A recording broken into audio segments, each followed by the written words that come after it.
Okay, so we are now live on Facebook and the recording has also started. So with the permission of the president, we can start the meeting anytime. Can I start in a minute? Yes, we will start in a minute.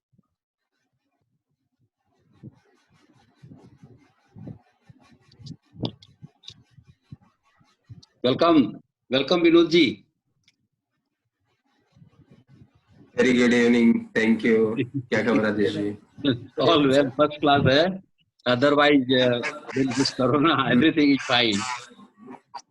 Actually में क्या है भैया कि uncertainty बहुत मन में आ गई है कि कब खुलेगा.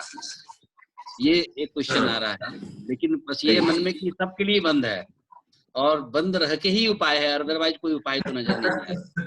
कोई भी ऐसी न्यूज आती है कि इजराइल ने शायद बना लिया है, ऐसा लग रहा है कि उसने बना लिया एंटीडोट, तो शायद पता नहीं मन में विश्वास होता है कि कुछ न कुछ होगा ही. प्लस चाइना खुला हुआ है. इसी बात को लेकर क्वेश्चन है. चाइना तो एकदम दौड़ रहा है, खुल क्या गया. चाइना तो एकदम अभी सुनने में आया कि वो कंस्ट्रक्शन मशीनरी का production in the month of March 2020 is even higher than March 19. Yes, इतना जबरदस्त इन्वेस्टमेंट चाइना में चल रहा है कि exactly.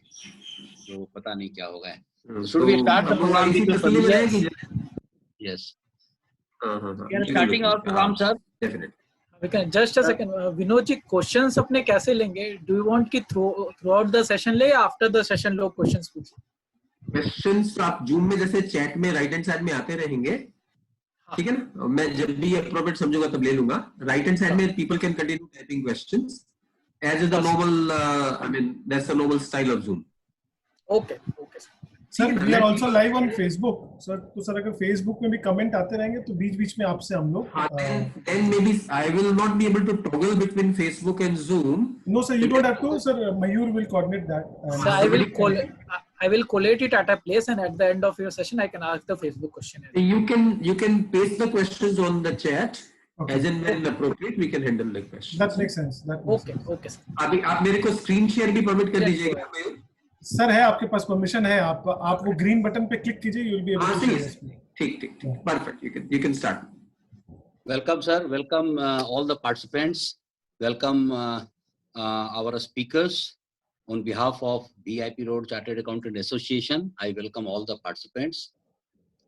Today we have internationally acclaimed speaker, writer, authority on in Companies Act, CA Vinod Kothari, and also we have another speaker, CS Neetu Poddar, who is a practicing company secretary.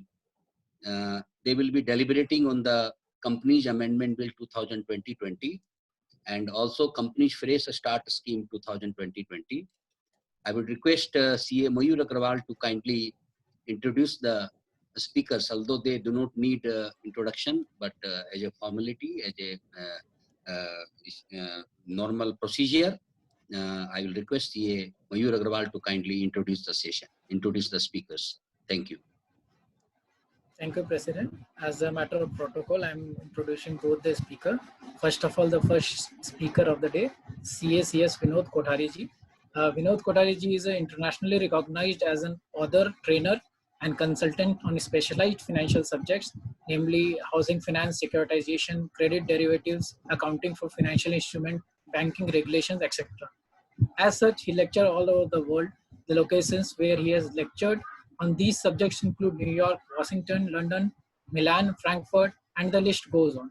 He, through his firm, Vinod Kothari and Company, is also engaged in practice of corporate law for over 25 years. We welcome you, sir.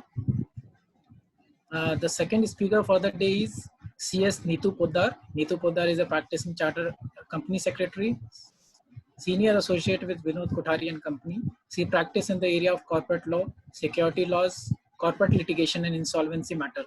She appears before NCLT and NCLAT for corporate law and IBC matters. She has authored articles on company law and IBC, which has been published in IndianCorporateLaw.in, Taxman, VinodKothari.com, etc.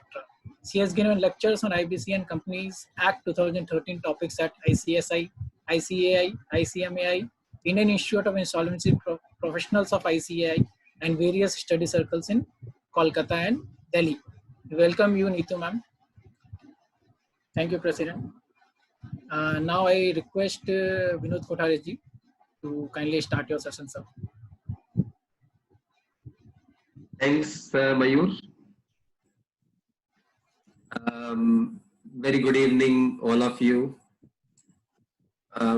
Pleasure as always. VIP वाले मेरे को बहुत कम बुलाते हैं, तो it's always my pleasure कि जब मौका मिले मैं चला जाता हूँ. तो मेरे को लगता है कि जैसे राशन दुकान में जो पुराना सामान पड़ा है वो भी निकल जा रहा है अभी, तो मेरे को लगता है ऐसे भी मैं भी कोई बोधा पुराना स्पीकर हूँ, तो मेरा नंबर भी आ गया है VIP की मीटिंग में. So thank you very much all organizers. And आज हम लोग क्या करने वाले हैं? We are taking a view of the Companies Amendment Bill 2020. बहुत ज्यादा बहुत खास कोई बड़ा चेंज नहीं है, लेकिन कुछ एक चेंजेस हैं जो समझना जरूरी है. और इसके अलावा जो recent MCA circulars about doing of board meetings through video conferencing, doing general meetings through video conferencing, और इसके अलावा CSR में कुछ एक चेंजेस हैं जो मेरे ख्याल से important है.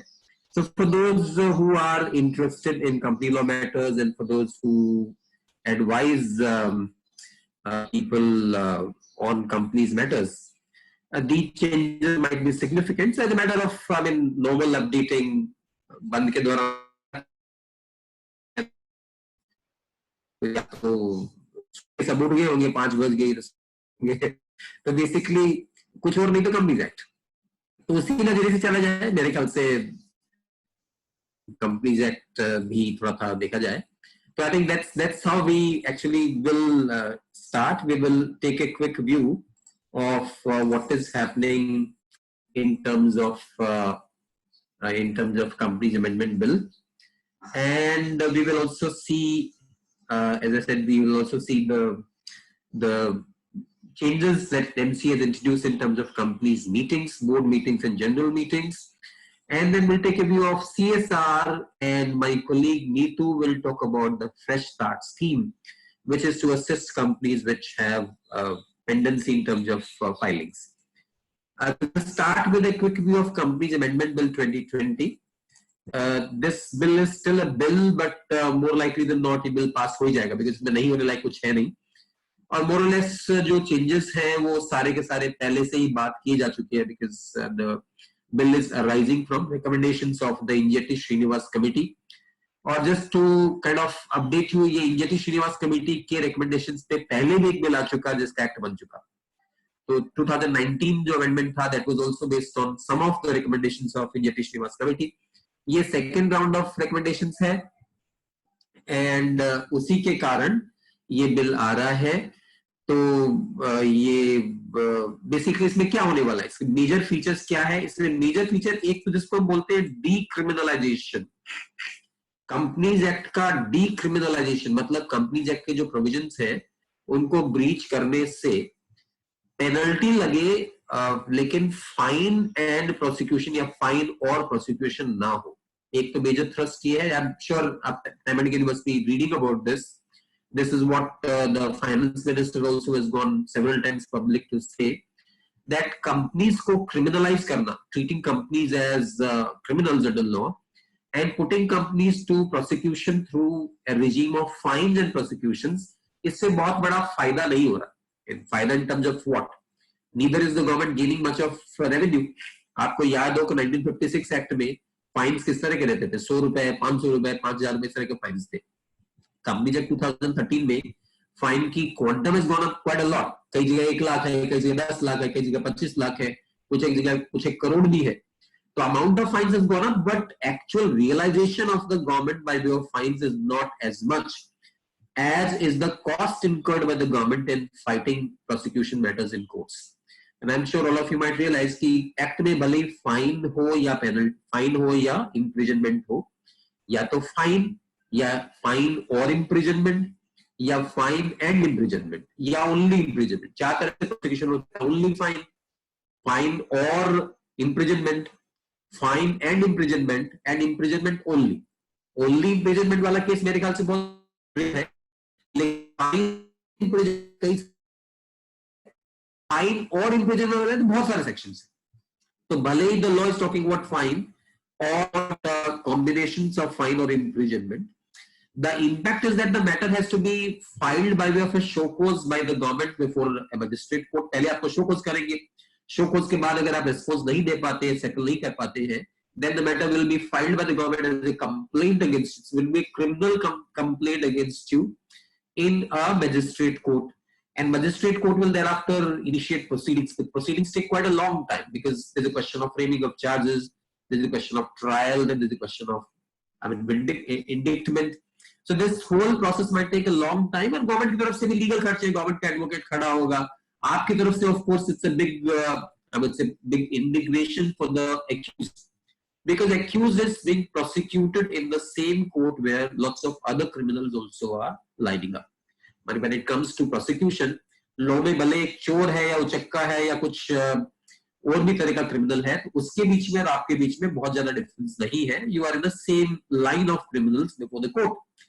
और फ्यूचर में for all time to come you will carry the record of being a criminal in law. कल को आप कोई फॉर्म भर रहे हैं, कोई रेगुलेटरी अप्रूवल के लिए जा रहे हैं, वहां पे अगर क्वेश्चन होगा have you been prosecuted under any law, आप आंसर देंगे यस. तो ये यस आंसर अपने आप में आपके करियर पर, आपके प्रोफेशनल ट्रैक रिकॉर्ड पे it becomes a continuing mark on the career of the person. तो अभी the trend seems to be that instead of taking companies through criminalization, it would be much better to subject companies to a monetary penalty. पैसा देके छूट जाओ. Penalties what? पैसा देके छूटो. पैसा देके छूटो. It will neither be a fine nor will it be imprisonment. It's just a penalty reaching. तो चूंकि the word is penalty, penalties can be imposed by what is called in-house mechanism. In-house का मतलब क्या? The penalty will be imposed by a departmental officer, maybe the registrar of companies, or maybe most likely the registrar of companies, or maybe even assistant registrar also could probably be delegated. As of now, ROC समझिए. So the penalty will be handed down by the ROC. अब अगर ये case होता है fine और imprisonment जैसे मैंने पहले बताया था, in that case you are being prosecuted by a magistrate court, और उसके बाद वो trail you can go for a course of appeals. You can probably end up in high court. You can probably even go to Supreme Court. That's a judicial process of appeals, etc., which is before the courts.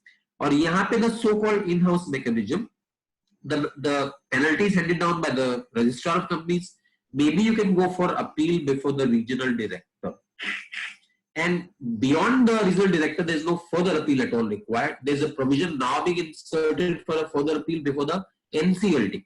But the idea of in-house mechanism is that it's a completely non-judicial process. There's no involvement of judiciary. पैसा दो, काम खत्म. And the penalty is not treated as a case of criminal prosecution. तो आप पे आपके track record में क्या हुआ? You simply paid a penalty. कल को क्वेश्चन आता है कि have you been prosecuted under any law? आपका आंसर रहेगा no, because all you have done basically you paid a penalty. So penalty is simply a monetary, monetary damage. It does not do a permanent damage to your professional career. I do understand there are some questions, there are some hands going up, there are some questions as well. So give me some time, I'll just be getting back to you all. Let me just quickly first do a very broad summary of the provisions, and then I will be taking up questions. There are people who are asking me to share the PPT. ये बहुत simple काम है मेरे लिए. PPT share करना बहुत simple काम है. तो PPT आपको definitely सबको दे दूंगा मैं.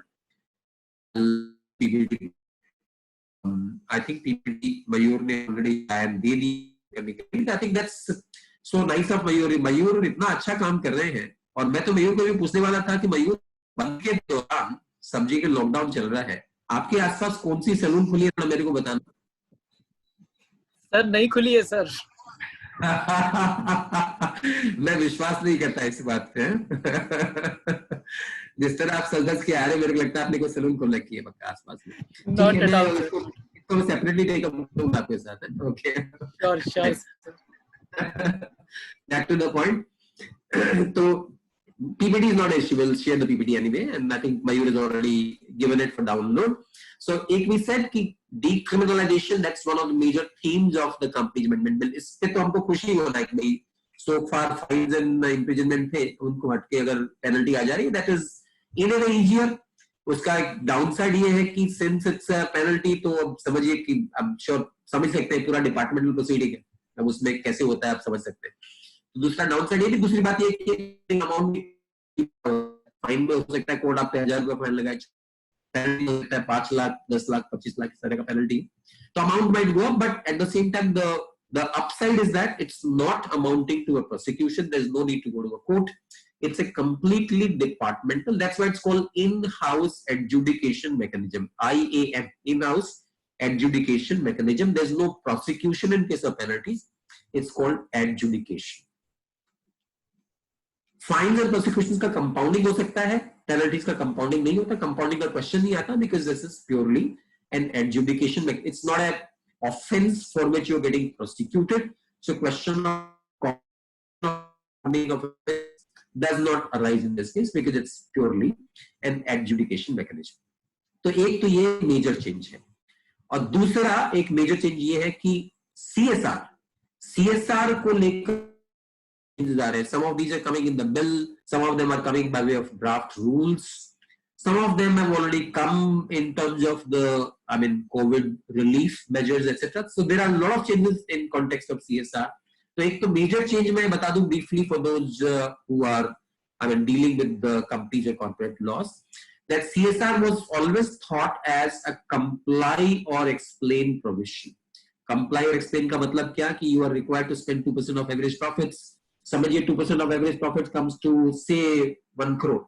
Now you're not being able to spend 1 crore. तो हम लोग क्या करते थे, बोर्ड रिपोर्ट में खाली लिख देते थे कि हम क्यों नहीं स्पेंड कर पाए. अगर सपोज आपने 60 लाख स्पेंड किया, 40 लाख नहीं कर पाए, तो बोर्ड रिपोर्ट में खाली एक छोटा सा एक्सप्लेनेशन देना था कि why the spending of 1 crore could not be. That is why it was called comply or explain provision. अब ये comply or explain से निकल कर now it's getting comply or pay penalty. या तो comply करिए, otherwise pay penalty. So it's a major change in CSR provisions. India is unique among nations, unique in the world, having legislated CSR as a mandatory spending requirement. And we're now taking the next step of making it a prosecutable offense also. There will be, currently as you can see, the act provides for a 3 साल की jail. अगर आप CSR spending नहीं करते हैं तो 3 साल की jail as per the existing provisions of law दिख रही है आपको. लेकिन this 3 साल की jail is anyway going away because in the so-called decriminalization move, it will be replaced by penalty of double the amount which was not actually spent by the company. So the provision therefore is changing from comply or explain to comply or pay penalty. This is another change of Companies Amendment Bill. तीसरा change है producer companies. Some people might be recalling that in 56 Act we had a big chapter on producer companies. That producer companies is coming back. The producer cooperatives, farmers cooperatives will now be encouraged to form themselves into companies. I don't know whether for us, any of us here, whether farming cooperatives will be of great value, but therefore I'm not spending a lot of time on that, but this is also one of the changes. Another change is exempting debt listed companies from compliance requirements as a listed company. Now just to give a quick background on that, currently companies that defines the word listed company. Listed company का मतलब क्या है? Listed company meaning a company whose securities are listed. Securities का मतलब क्या? It could be shares, it could be debentures as well. As many of you might understand, there are lots and lots of companies जिनके equity shares listed नहीं है. The company is a private company. Equity shares listed नहीं है, private company है. However, the company has issued debt securities, debentures to, let's say, privately placed debt securities है, but the securities have been taken for listing.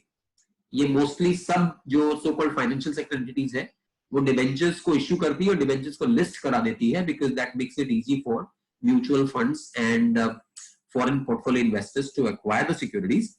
So their debt securities are listed, but equity shares are not. So these companies are still treated as listed companies under the law because the word listed company is taken to mean a company whose securities are listed. तो security का मतलब debt security listed है तो भी company listed company हो जाती है, and as a result the company becomes liable to comply with the provisions as applicable to a listed company, which means all listed company corporate governance norms apply to, even though the company is essentially a private company, which is illogical. तो ये illogicality को remove करने के लिए there's now a proposed amendment which empowers the government to relax the provisions as applicable to listed company to such companies whose debt securities only are listed and not their equity shares.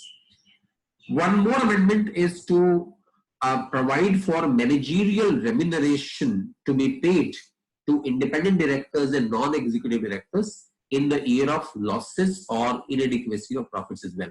I don't know whether this will be of great interest to people, but this is also one of the provisions, because as of now, if you understand, managerial remuneration is payable only because in case of public companies, managerial remuneration is always linked to profits. How much managerial remuneration can be paid? Overall 11% of profits. Then there are limits within 11%. 11 के भीतर 10, 5, 3, 1 इस तरह के limits हैं. 1, 3, 5, 10 और 11% of what? Of profits. तो अगर profit नहीं है तो क्या होगा? तो can we expect कि profit नहीं है तो एक independent director या non-executive director वो बेकार में आ रहा है जा रहा है, उसको कुछ मतलब नहीं, उसको कोई पैसा मिले नहीं मिले ऐसे ही काम कर रहा है. So that is once again very counterintuitive. So the law is now proposed to be amended to provide a payment of a minimum remuneration to independent directors and non-executive directors in the year of losses or inadequacy of profits as well. This is yet another proposed amendment. और एक और amendment है which may be of relevance to chartered accountants is that currently interim financial statements, for example, quarterly accounts or half-yearly accounts, are applicable to listed companies only. Quarterly financial statements, every equity listed company has to prepare quarterly financial statements. Every debt listed company has to prepare half-yearly financial statements. Now the law is to be amended to say that even for other companies, I mean companies which will be notified, for those companies as well, preparation of periodic financial statements, meaning quarterly or half-yearly financial statements, may also be made mandatory by the government. But this is just a power with the government to make it mandatory for companies to prepare half-yearly or quarterly financial statements based on a notification to be issued by the MCA. So this is, I would say, a very broad highlight of the changes. And with this very quick highlight, I would straight move to, I mean, I'm skipping a whole lot of slides because the slides are anyway there with you, thanks to Mayur. And I'm straight moving to the recent Companies Fresh Start scheme my colleague will be taking anyway. So I'm moving straight to the meetings under the, I mean, in the situation of crisis, how do companies go about holding meetings? So relaxations, particularly I'm focusing on meetings only, so I'll straight come to meetings as to how do companies hold meetings during the crisis. This situation क्यों आ रही है? Because I don't need to spend a lot of time discussing this. हो क्या रहा है कि okay, we are in a situation of lockdown, or lockdown के दौरान, well, companies may still have to do meetings. अब companies को meetings क्यों करनी होंगी? Board meetings के लिए तो maybe if you say that accounts will be, you have time till June 2020 for preparation of March 2020 financial statements. माने जो normal time listed companies के लिए 60 days या 45 days का होता है, that's been extended to June 2020. But even otherwise, there might be lots of cases where companies might have to take a board decision. They might be need to take a board decision on matters. They might also be need to take a general meeting decision on matters. There might be need for a board resolution or general meeting resolution by large companies or small companies. Then it might be necessary to pass a board resolution or maybe necessary to pass a general meeting resolution. So question ये उठ रहा था कि the law was always talking about meetings. अब meeting तो यहाँ पे हो नहीं सकती. The only way we can meet is like we're meeting now. We are doing a meeting, but the meeting is not a physical meeting. The meeting is a virtual meeting. So does the law recognize virtual meetings either of the board or of the members of the company? That was the key question before the regulators. And obviously, this is, I would say, late recognition of technological advances, because ऐसा तो हो नहीं सकता कि these days business has to depend on physical meetings.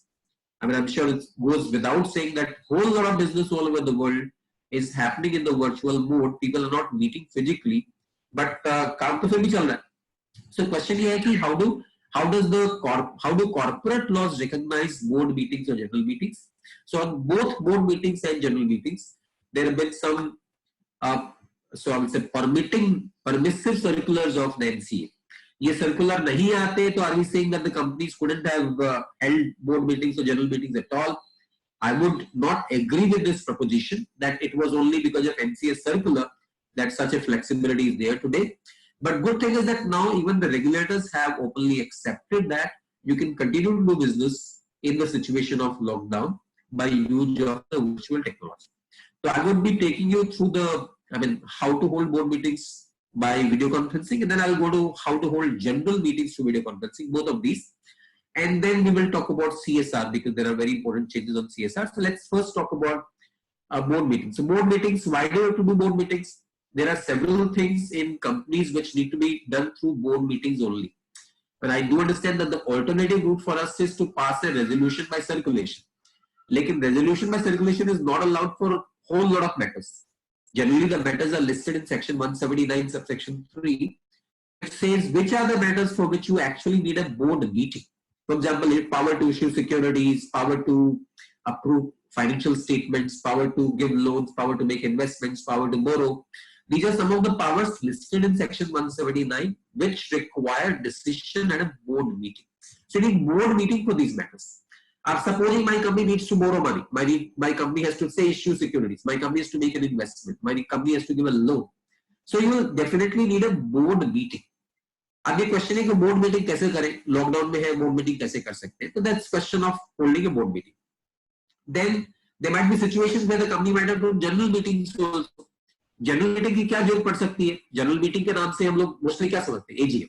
AGM के लिए बहुत time है, बिकॉज जून में अगर अकाउंट्स फाइनलाइज करेंगे, ऐसे भी नॉर्मल कोर्स में सितंबर में जाके अकाउंट्स फाइनलाइज करते हैं और उसके 30 दिन के बाद यानी अक्टूबर तक जनरल मीटिंग करने का टाइम रहता है. तो we have lot of time in world. I think by that time the sure हम लोग सब राजा हैं और तब तक पता नहीं बहुत टाइम मिलेगा.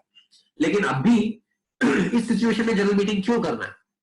ऐसा भी हो सकता है कि हम भी, let's say the company wants to dispose of an undertaking, let's say the term of the managing director is coming to an end, the term of the independent director is coming to an end. There might be situations where the director's appointments or similar matters, or say exercise of borrowing powers or disposal of any undertaking, etc. They might be matters because of which we might be needing to do a general meeting resolution as well. So general meeting resolution karna hai, so how do we think of doing a general meeting during this crisis situation? So that's the text under which these circulars come. So let's first talk about board meetings, because I do understand board meetings are more common. General meetings to itna frequently nahi, board meetings काफी frequently होते हैं. So what I'm referring to as board meetings equally with equal strength applies to committee meetings as well. माने committee meeting, board की meeting हो या board की committee की meeting हो, whatever we're discussing here will be equally applicable to committee meetings as well. Committee meeting, committees, I'm sure you realize committees are audit committee or nomination remuneration committee or CSR committee or investor stakeholder relation committee. Several committees of the board also, some of which are mandatory, some of which are optional, but still most companies' boards will have some committee or the other. So how will board meetings happen during the crisis? Now the perspective is that in the past also there was a circular which, or there were provisions in law, section 173 subsection 2. There was a provision to say that a director could have participated through video conferencing as well. I'm sure all of you are dealing with companies or company law matters would be aware that existing provisions of the 2013 Act permitted a director to participate through VC 173/2, but the provision also contained a restricted list कि इस तरह की items में अगर आपको meeting करनी है तो then the participation through VC is not allowed. Restricted matter में mainly था approval of financial statements.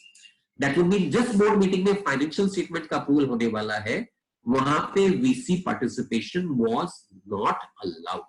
This was seen under the general provisions of 2013 Act. इसके पहले भी 2013 Act आने के पहले भी, I would say that even 2011 में the so-called green initiatives of MCA had permitted directors to participate through VC.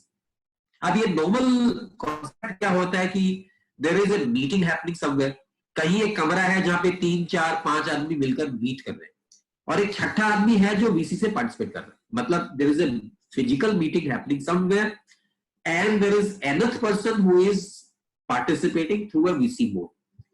Now the imagination and current scene is that there is no physical meeting at all possible anywhere. So everyone is getting hooked on, everyone is getting connected entirely through a VC. So we're talking about all VC meeting. But there's no physical meeting at all. It's completely a VC meeting. So the moment we talk about a completely VC meeting, जो हमारे corporate law के जो बंदे हैं, जो corporate law मेरे जैसे लोग हैं, जो पुराणपंथी लोग हैं, ये corporate law में मैक्सिमम पुराणपंथी लोग ही होते हैं. तो इन लोगों के दिमाग में तुरंत आता है, सर उसका प्लेस ऑफ मीटिंग क्या लिखेंगे? बिकॉज जब मिनट्स करते हैं तो उसमें लिखते हैं meeting of the board of directors of XYZ company took place at में क्या लिखेंगे? एट तो कुछ है नहीं, because there was no meeting at a particular place at all. तो ये क्या कोई जरूरी है कि the meeting has to happen at a VIP की मीटिंग्स? आई थिंक 2 महीने पहले की सोचे तो I think every Saturday you all used to meet, and I am very sure the meeting used to take place at ... There was some kind of an at जहाँ पे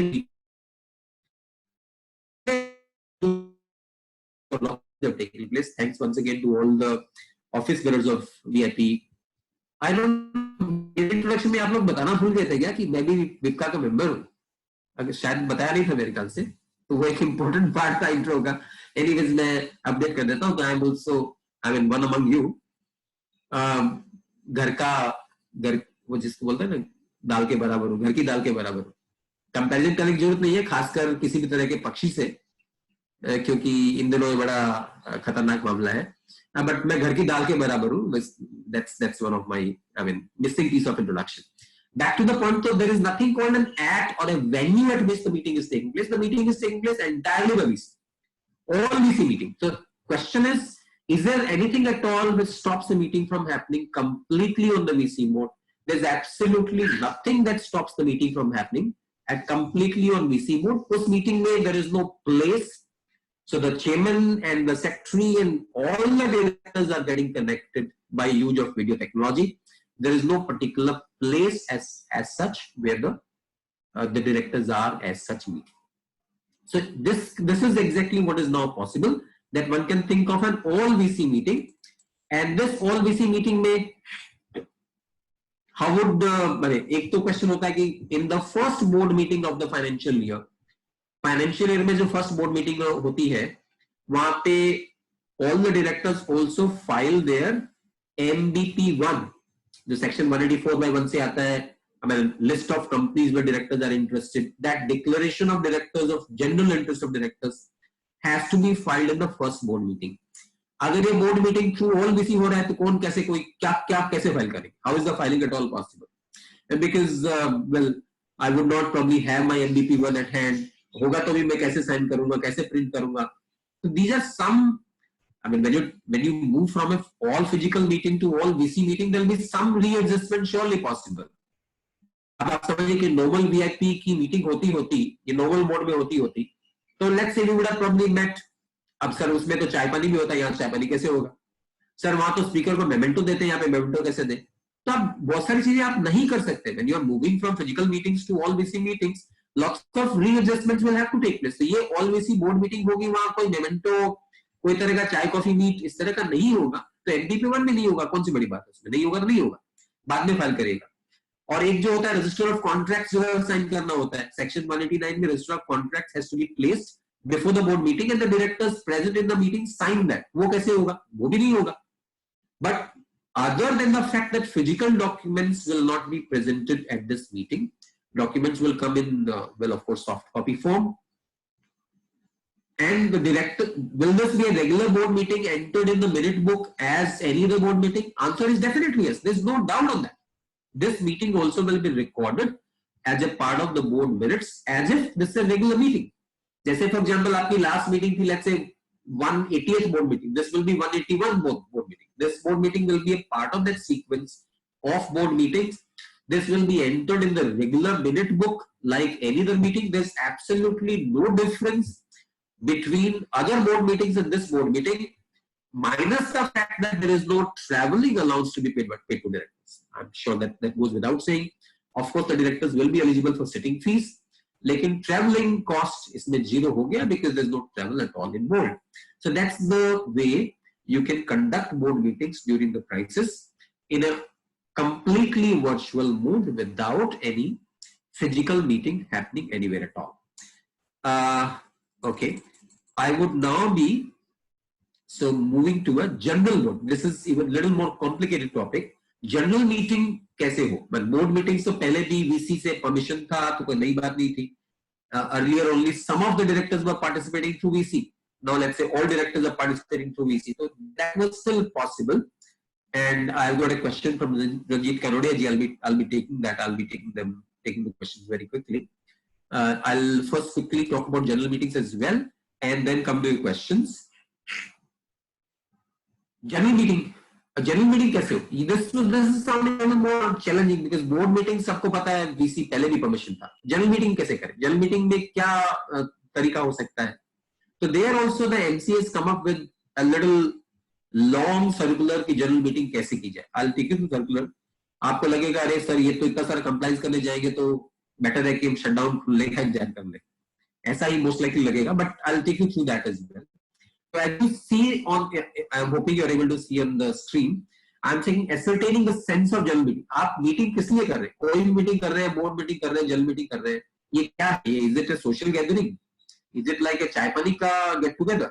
Surely not. This is basically the meeting happening to take some decision. It's a meeting of minds. It's a meeting of brains. It's not a physical meeting. It's not a social get together.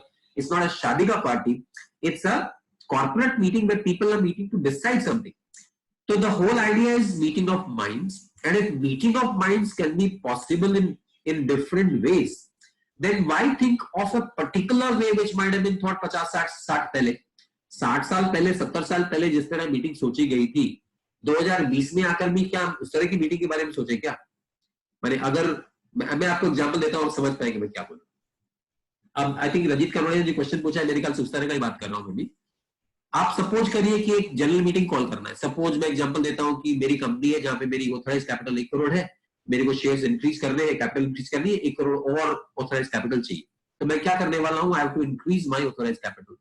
Authorise capital increase करने के लिए क्या करना पड़ेगा?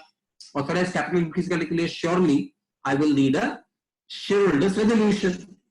अब मैं किसी chartered accountant के पास जाता हूं कि भैया बताओ तो शेयर कैपिटल इंक्रीज करना है, क्या करूं? सर एक काम करिए, जनरल मीटिंग कॉल कर लीजिए. जनरल मीटिंग कैसे कॉल करूं? तो एक काम करो, जनरल मीटिंग कॉल करने के लिए आप एक पहले प्लेस डिसाइड कर लीजिए और उस प्लेस में मीटिंग कॉल करिए और उसमें 21 दिन का नोटिस दे डालिए. 21 दिन का नोटिस दे डालिए for calling a general meeting. 21 दिन तो नेट है बाय द वे. 21 दिन is excluding the day of sending the notice and the date of the meeting. We call it 21 clear days. तो वो दोनों दिन को जोड़ देंगे, 21 + 2 हो गए 23. और फिर ये मान के चल रहे हैं कि नोटिस डाक से जा रहा है तो 2 दिन उसके और जोड़ दीजिए. 21 + 2 23 + 2 दिन पोस्टेज के 25 दिन. 25 दिन के बाद मीटिंग कॉल करिए. तो मीटिंग में कौन आने वाले हैं? मीटिंग में आपके शेयर होल्डर आने वाले हैं. आप बताइए शेयर होल्डर कौन है? अभी मेरे सामने एक रंजीत कनोडिया ने क्वेश्चन पोस्ट किया है, मैं बाद में उसको सेपरेट डील करने वाला हूं. सपोज मेरी कंपनी में 2 शेयर होल्डर है. मेरी कंपनी में मात्र 2 शेयर होल्डर है. वो कौन है? एक तो मैं और एक मेरी वाइफ. तो आप क्या बोल रहे हैं? एक्चुअली जो बोलना चाहिए उसको सिलसिलेवार सजा के देखिए कि मैं एक ऐसी मीटिंग कॉल करूंगा, हाँ मैं और मेरी वाइफ प्रेजेंट होंगे, ठीक है ना. उस मीटिंग को कॉल करने के लिए मैं 21 दिन का टाइम देकर अपनी वाइफ को नोटिस दूंगा कि 21 दिन बाद आकर मुझसे मिलो ताकि हम कोई डिसीजन कर सके. और ये नोटिस कौन लेके जाएगा? तो मैं सबसे पहले नोटिस छपा के डाक में डालूंगा. वो डाकिया मेरे घर से आके नोटिस लेके जाएगा, फिर पोस्ट ऑफिस में कहीं क्लियरिंग में जाएगा, वहां से दूसरा डाकिया निकल के मेरे घर पे आएगा और आके मेरी वाइफ को नोटिस देगा कि 21 दिन के बाद अपने हस्बैंड से 21 दिन के बाद अमुक जगह आके मिलो ताकि आप increase of share capital decide कर सको. ये कोई और तरह का नोटिस होता है समझ में आता. यही नोटिस कोई और तरह का होता मेरे ख्याल से समझ में आता. लेकिन ऑथराइज शेयर कैपिटल इंक्रीज करने का नोटिस, और वो भी उस आदमी को देना जिस आदमी के साथ हम लगातार रह रहे हो. 21 दिन के बाद मेरे को अमुक जगह आके मिलो ताकि हम लोग मिलकर डिसाइड कर सके कि कंपनी का शेयर कैपिटल इंक्रीज करना है. अब ये is it not sounding extremely ridiculous? It's sounding outrightly ridiculous. अब ये आपको बोले कि भाई ये तो छोटी कंपनी के लिए एप्लीकेबल है, बड़ी कंपनी के लिए क्या? तो मैं आपको एक थोड़ी चीज बताता हूं कि इस कंट्री में 90% ऑफ द 16 लाख कंपनी जो इंडिया में है, 90% of those companies are private limited companies. 90% of the companies are private. 90 से ऊपर actually. 90 तो मैं फिर भी conservative number. 90% of the companies are companies with just 2 shareholders. अच्छा, प्राइवेट कंपनी का नाम लेने से किसी को अगर मन में आता, अगर एक छोटी सी कंपनी की बात कर रहे हैं, घरेलू कंपनी की बात कर रहे हैं, नहीं, ऐसा नहीं है। मैं आपको बताऊं कि हजारों करोड़ की टर्नओवर वाली कंपनीज भी प्राइवेट कंपनी है। गूगल क्या है, IBM क्या है, माइक्रोसॉफ्ट इंडिया में क्या है, all of these so-called biggies, MNCs, all of them are private limited companies, and mostly all of them will also have barely 2 shareholders. 99.99 shares with the foreign holding company, 1 single share with the nominee of the holding company. ऐसा भी मैं कई बार example देता हूं कि I had once come across किसी flight में कि 2 आदमी लंदन से फ्लाइट लेके इंडिया में आ रहे थे। तो मैंने पूछा कि तुम लोग क्यों इंडिया जा रहे हो? तो बोला कि we have to attend a meeting. What meeting? General meeting. General meeting में क्या करोगे? कि जनरल मीटिंग में पास रेजोल्यूशन। अब वो आदमी समझिए कि 99.99 shares are held by foreign holding company, जिसका एक आदमी कॉर्पोरेट रिप्रेजेंटेटिव है और दूसरा आदमी उसी कंपनी का नॉमिनी है। ये दोनों बंदे 7 घंटा की फ्लाइट लेके यूके से इंडिया आ रहे हैं फॉर होल्डिंग मीटिंग। दिन 7 घंटा फ्लाइट में साथ बैठे, they are anyway meeting in the flight, but they coming to India to do a meeting. ये बेसिकली क्या, this is ridiculousness of companies है, जहां पे आवर फिक्सेटेड माइंडसेट सेज कि मीटिंग का एक पर्टिकुलर तरीका होता है। मीटिंग का तरीका होता है कि आप नोटिस दो, नोटिस डाक में जाएगा, फिर डाकिया वापस लेके आएगा, etcetera etcetera. World over companies act इतना इनफ्लेक्सिबल नहीं है, नहीं तो अब हमारी कंट्री में, दुनिया में कहीं और भी नहीं है। कंपनीज एक्ट ऐसा नहीं बोलता कि एक पर्टिकुलर तरीके से ही मीट करो। इसलिए मेरा जो सबसे पहला पॉइंट है वो यहां पर है, अगर आप मेरी स्क्रीन देख पा रहे हैं, informal modes. It's possible to take shareholder decisions in informal mode. Informal mode का मतलब there is no formal meeting at all. तो अगर रंजीत कनोडिया जी की कंपनी में 2 ही शेयर होल्डर हैं, Mr Kanodia, Mrs Kanodia, and he goes and gets the resolution signed by both the share holders, दोनों आदमी ने साइन करके दे दिया कि वी आर एग्री। साइन का मतलब नहीं है कि आप पीस ऑफ पेपर पे पेन लेके साइन करो। साइन का मतलब may be through email also. Email is perfectly fine as a valid, I mean written evidence. कोई ये बोले कि email evidence is acceptable as written evidence, उस पे तो आज के दिन सुप्रीम कोर्ट होने की पहुंच गए। Email evidence is perfectly admissible as written evidence. Email writing नहीं आता है। एनीवे, तो इनफॉर्मल मोड में 2 shareholders have agreed to something as good as a resolution passed in general meeting. This is not something that I am saying. This is something which is very clearly there in our law itself, and I'm just going to show the provision of law which says informal meetings are perfectly valid. अगर आपके पास act है तो आप ये देखिए section 117(3)(b। अगर आपके पास company act by the way है, सेक्शन 117(3)(b खोलिए, उसमें लिखा है written unanimous consent. Of course the consent has to be unanimous. That would mean अगर मेरी कंपनी में 50 शेयर होल्डर है और 50 में से एक भी बंदा, उसके पास भले ही 1% शेयर्स हो, वो भी आके बोल दे कि नहीं, I want a formal meeting, in that case I can not deny the opportunity. But if all share holders unanimously are agreeable that we resolve on a matter, we agree on a particular matter, in that case I do not need any shareholders meeting at all. This is exactly what is coming clearly from 117(3)(b. ये 117(3)(b) नया provision नहीं है, because similar provision was there in the 56 Act also. It's always been there, and there are rulings of the courts which have admitted this particular principle. इस principle का एक नाम है, it's called Duomatic principle. D-U-O-M-A-T-I-C. Duomatic principle is the name of this case. Duomatic is the name of a UK ruling, a famous ruling by Lord Justice Lindley, which laid down long time back, कम से कम भी तो 60-70 साल पुराना ruling है, which says that informal shareholder consents are as valid as a resolution passed in general meeting. And India also, several court rulings have admitted that if you got 100% shareholder consent, you do not need a meeting at all. तो आपको कुछ भी करना है shareholder resolution के हिसाब से, अगर आपके पास unanimous shareholder consent है, उसको आप MGT 14 में फाइल कर दीजिए, that will be as good as a resolution passed in general meeting. This is a very important point. Now I know there are several questions, but मैं पहले 5 minute time और दीजिए, मैं MCA circular वाली बता दूं, because the circular talks about a particular methodology to be followed. मैं आपको पक्का बता सकता हूं कि सुनने के बाद आप बोलेंगे भाई बेटर देन क्राइसिस और लॉकडाउन खुलने के लिए वेट कर ले। अब तो सामने आ गए, बहुत ज्यादा दिन नहीं है। सिंघानिया जी वगैरह शायद बोल रहे थे कि नहीं, वो टाइम लगने वाला है, but मेरे को नहीं मालूम. If I'm optimistic, if I'm thinking of 3rd of May, I don't think we can probably wait. We may not have to, I mean, do this very complex methodology जो इस MCA circular में बताई गई है, वो काफी complicated method है. But I'll just tell you what the method is. तो यहाँ पे ये MCA circular क्या बोल रहा है कि अगर आपके लिए indispensable, आप चाहते हैं कि shareholder meeting call करना है, so you can actually do a meeting by VC. You can do a general meeting also by VC. You can do a general meeting by the VC mode. Virtual, माने video conference के through general meeting भी कर सकते हैं. आप general meeting के पहले क्या होता है, we have to send shareholder notice. हमको सब शेयरहोल्डर्स को नोटिस करना है. आप समझिए, जैसे मैंने कहा कि अगर मेरे सारे शेयरहोल्डर्स मेरी विद इन द रीच है, सपोज मेरे पास 10 शेयरहोल्डर है, सारे मेरे विद इन रीच है, तो मेरे को किस लिए मीटिंग में जाना है? 10 का साइन करा है, बात खत्म. साइन मतलब ईमेल से भी साइन करा सकते हैं, बात खत्म. अगर मेरी कंपनी में 100 शेयरहोल्डर है और उसमें से all the 100 are not, let's say, within my access. Let's say my company has 500 shareholders, they are not within my access. तो मैं क्या करूं? I have to pass a shareholder resolution. By passing some resolution in a meeting, and my company has say 100 members, not all the 100 are within my reach. तो ऐसा possible है क्या कि मेरे पास 70% शेयरहोल्डर्स का कंसेंट मिल गया, तो आई कैन से मेरा रेजोल्यूशन तो पास हो गया, 70% लोगों ने हाँ बोल दिया. मैं आपको फिर रिमाइंड कर रहा हूं कि informal meet is possible, informal board is possible only if I have consent of all the members, unanimous consent, because 117(3)(b very clearly talks about unanimous consent.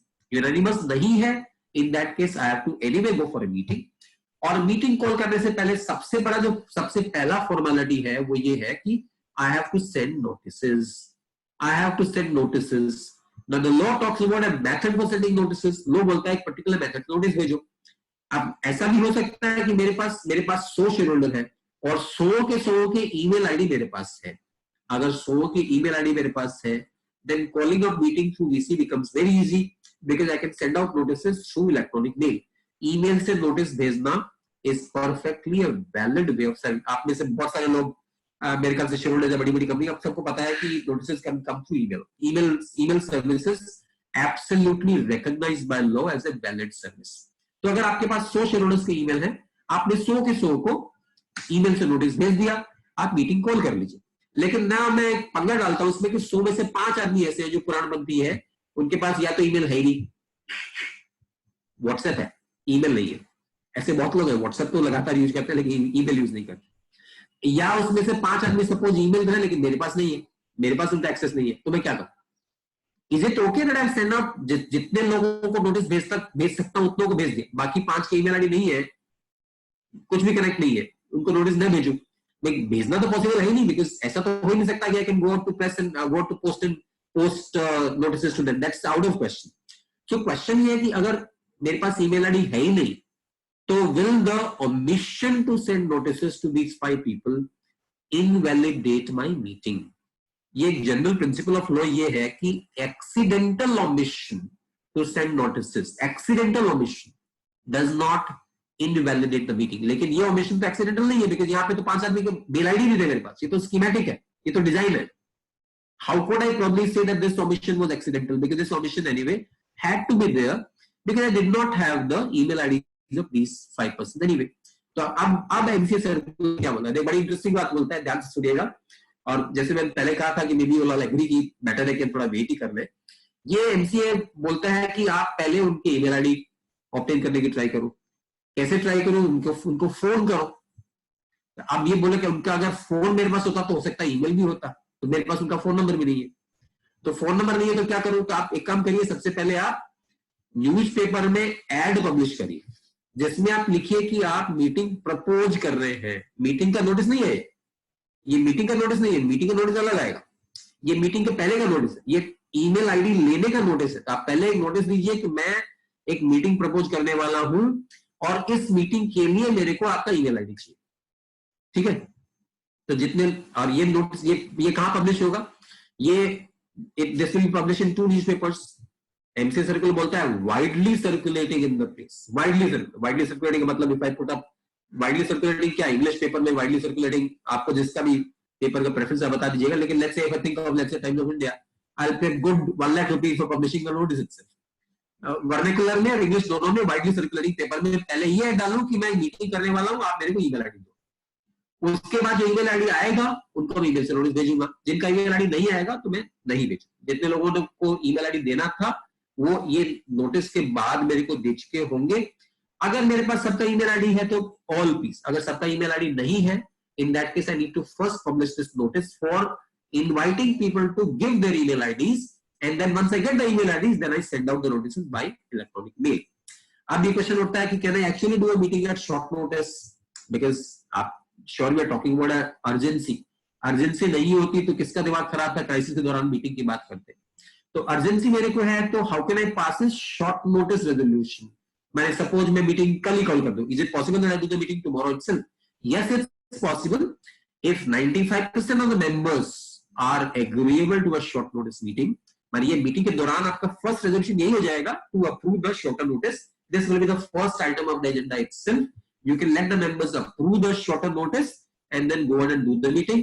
If your members are not agreeable, by the way, members let's say 5% से ऊपर members बोलते हैं कि नहीं short notice हमको मंजूर नहीं है, in that case you have no option but to adjourn the meeting so as to give the members the minimum 21 days notice। So this is the, अच्छा अब ये क्वेश्चन है कि यहाँ इस तरह की मीटिंग होगी उसमें रेजोल्यूशन कैसे पास होंगे। नॉर्मल मीटिंग में हम लोग क्या करते हैं, शो ऑफ हैंड्स करते हैं और कॉल करते हैं। इस मीटिंग में रेजोल्यूशन कैसे पास होगा? इस मीटिंग में question of any show of hands does not arise because you meeting through VC. तो यहाँ पे आपका जो ईमेलिंग जो आपका वीसी प्लेटफॉर्म है, मोस्ट लाइकली वो VC platform itself will have a voting option. I guess शायद वेबएक्स में है डेफिनेटली, जूम में है कि नहीं मेरे को नहीं मालूम। एनीवे, तो emailing either the platform itself will allow voting, otherwise the shareholders will communicate the decision by email। और यहाँ पे भी जो नॉर्मल प्रोसेस होता है स्क्रूटिनाइजर की वो सब रहेगी, तो स्क्रूटिनाइजर के नाम से ईमेल आएंगे और based on the email confirmations received the company shall take the decision as having been approved or disapproved। और यही अगर वो केस है of A company which is required to provide e-voting facility, ये केस अगर e-voting facility वाली company का है, then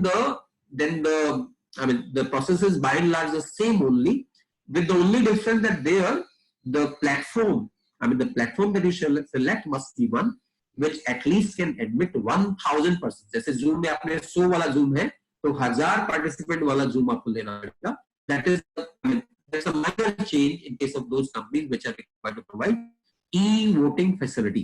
postal ballot का जो requirement था in section 110, postal ballot, this for certain matters you need postal ballot, that is anyway avoided because now the company can offer all VC meeting। In that case there is no need to offer postal methodology at all। So this is about how to do meetings during the crisis। I would be moving to CSR after this, but let me in the meantime quickly see the questions। आप अगर चाहें तो questions को मतलब hold करना चाहें तो hold भी कर सकते हैं, और अगर आप मीटिंग चाहे तो आप क्वेश्चन अभी up to you want to ask questions now or want to hold your questions till we come to the end of my part, and then my colleague Neetu Poddar will take the fresh start part। Let me just quickly see the questions which have come so far। Ashok Katarulka ji ka question, that's actually for Neetu, so Neetu will take up this question।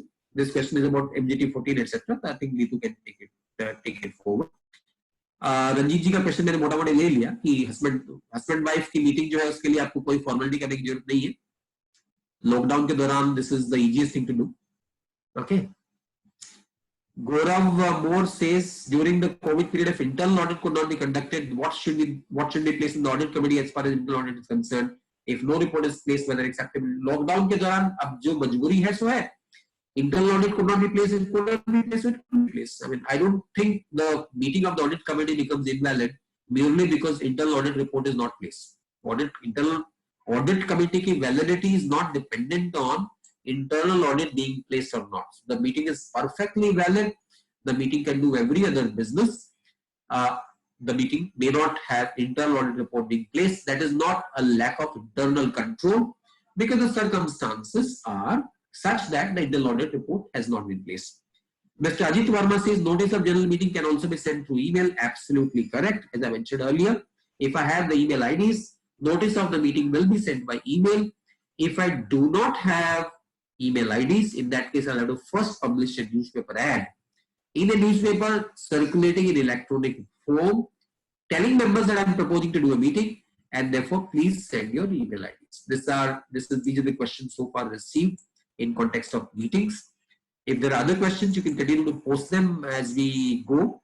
In the meantime, I'll briefly take you through the CSR bit, because there are very interesting changes in CSR provisions as well.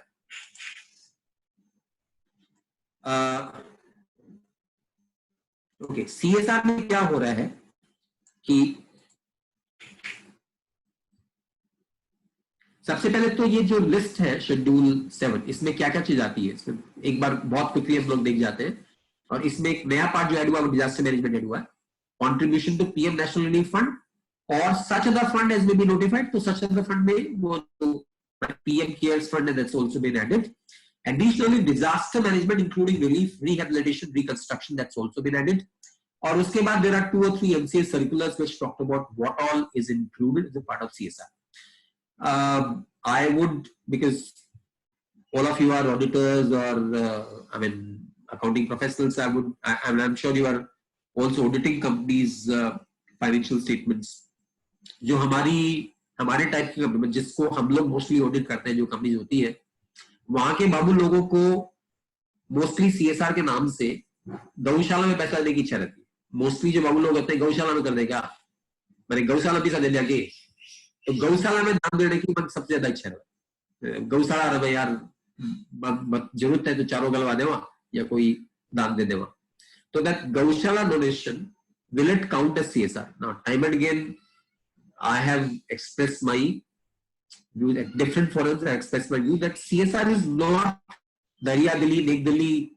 It's not charity. It's not philanthropy. CSR इनमें से कुछ भी नहीं है. नेक दिली, दरिया दिली, आपकी दान दक्षिणा, आपका उदार दिल, ऐसा कुछ भी नहीं है. CSR is social responsibility.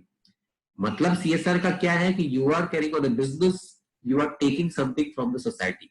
Now it's time for you to give it back. Give back to what? Give back to that section of society from which your business model derives value. जिस society से आपके business का ताल्लुकात है, उसी society में give back करना. That is what is CSR. It's a part of responsibility. It's not charity. It's not philanthropy. It's not your, it's not your big spirit. It's not your big heart. It's not magnanimity. This is a part of your responsibility which requires you to give back to that very society from which you derive value. That's the concept of CSR. I don't have to comment on whether a donation to Gaushala will qualify. In general, what I say is that a donation can never qualify as a part of, no donation can ever qualify as CSR. This is my generalized statement, because donation itself, you are not talking about giving money. CSR is not about giving money. CSR is not about writing a check. CSR is about carrying out either of these projects. यहाँ पे 12 project listed है. It's all about projects. For example, कोई बोले कि last item जो यहाँ पे add हुआ है वो अपने आप में बहुत अलग आइटम है, तो इसके साथ मैं मिक्सअप नहीं करना चाहता हूँ. लास्ट आइटम अलग रहता है. Let's talk about disaster management. यहाँ पे बहुत चीजें आएंगी, आज के कॉन्टेक्स्ट में बहुत सारी चीजें आएंगी. लेकिन अगर ये आज का कॉन्टेक्स्ट नहीं होता, I am repeating my self, अगर ये आज का कॉन्टेक्स्ट नहीं होता और कोई ये बोलता कि मैं सब गरीबों को फूड का पैकेट बांट रहा हूँ, गरीबों को आटा बांट रहा हूँ, चावल बांट रहा हूँ, will it amount to CSR? I would say no, because what are you doing? Are you saying that you are eradicating hunger or poverty by distributing चावल? आपके चावल बांटने से गरीबी मिटेगी? Surely not. But number 12 is a very different thing. उसमें मैं separately आता हूँ. तो basically CSR is a project. It's a task. It's not simply spending money. The money has to be spent on one of the activities listed. So an activity. What makes it CSR is the activity and not the fact that you written a check. The activity has to pertain to one of these items. So there is an animal welfare listed there, but the animal welfare doesn't mean just make a check in the name of Gaushala and that's it. Okay, that's the easiest thing to do. और खासकर हमारे बाबू लोग हमको बहुत easy लगता है 50 लाख का donation दे दिया पिंजरा पोल सोसाइटी में, then that will qualify CSR. I would of course respectfully disagree. Now come to the 2 items which are very relevant in present context. PM Cares Fund, that's very specifically now made eligible. So any amount contributed to PM Cares Fund will qualify CSR.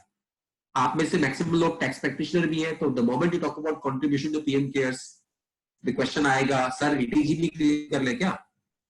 मैं इस पे बहुत ज्यादा बोलूंगा नहीं, because आप लोग सब जानते, मैं चुप रहूंगा, बोलूंगा नहीं, क्योंकि मैं बोलूंगा आपको मंजूर नहीं हो, तो इसलिए मैं इस पे, या अगर मेरे को बोलना हो तो मैं बोलूंगा कि डोनेशन इटसेल्फ अगर सीएसआर नहीं होता है, the question of claiming ATG is anyway connected with donation. ATG का precondition है donation. अगर हम बोलते हैं कि donation is not CSR, this one is not talking about donation, it's talking about contribution. Whereas ATG talks about, to best of my understanding, talks about donation. If CSR is not donation, in that case, to my mind, I don't know where is the question of claiming ATG.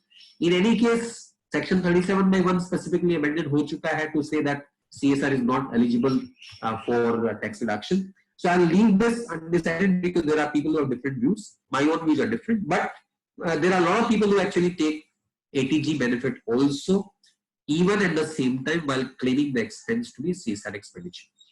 Last item which is very important, I'll specifically cover on that, disaster management. So disaster management में क्या आएगा? If your company is let's say helping the people affected by the crisis.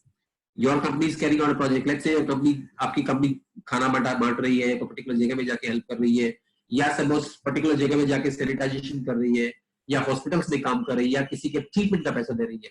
All of this is disaster management. Disaster management, because COVID is a pandemic, it's a global disaster, and anything that the company is doing by way of either preparatory or by way of preventive or by way of relief work or by way of any kind of work connected with disaster management, including relief, rehabilitation, reconstruction, all of this will definitely qualify for CSR.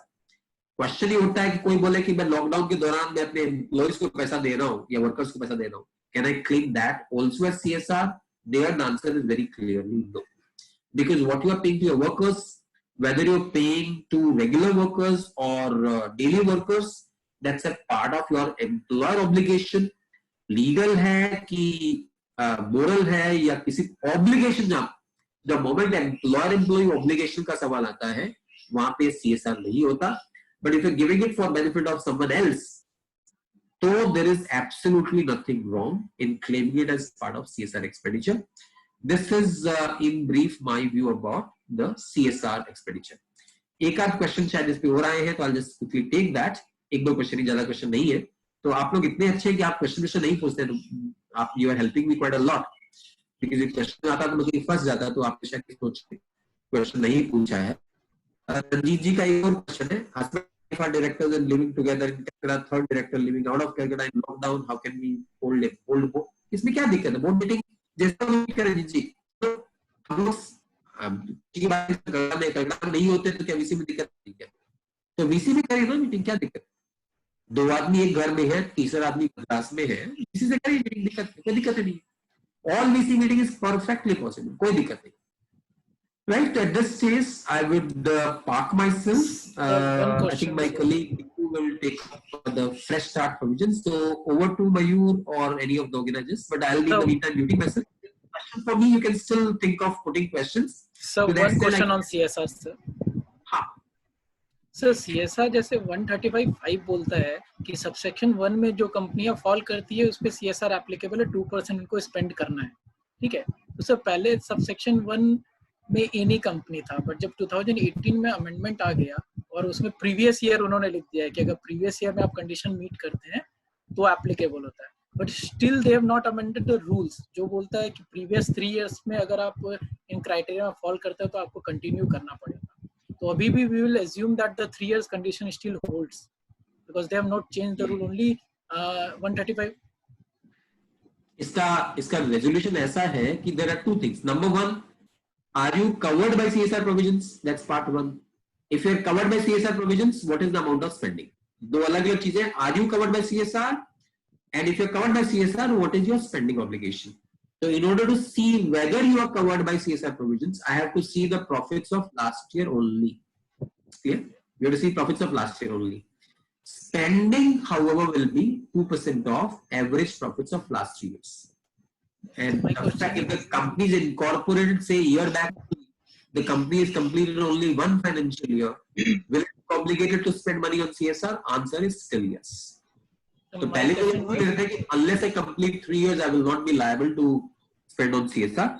That view has been done away with by the amendment. So that's basically, if in previous year I'm not meeting the criteria of 135(1), so I don't need to spend anything in the current year. If in the previous year profits have not exceeded 5 crores, in that case 130, and other two criteria is also not applicable. In that case, all the criteria is not applicable. You are not. Okay, sir. Thank you so much. Thank you for your deliberation, sir. Now I request our second speaker, Anita ji, to start her deliberation. Good evening, everyone. I hope I'm audible. Yes, ma'am. Sure. So we start with the CFSS scheme, the amnesty scheme. I'll just try to share the screen.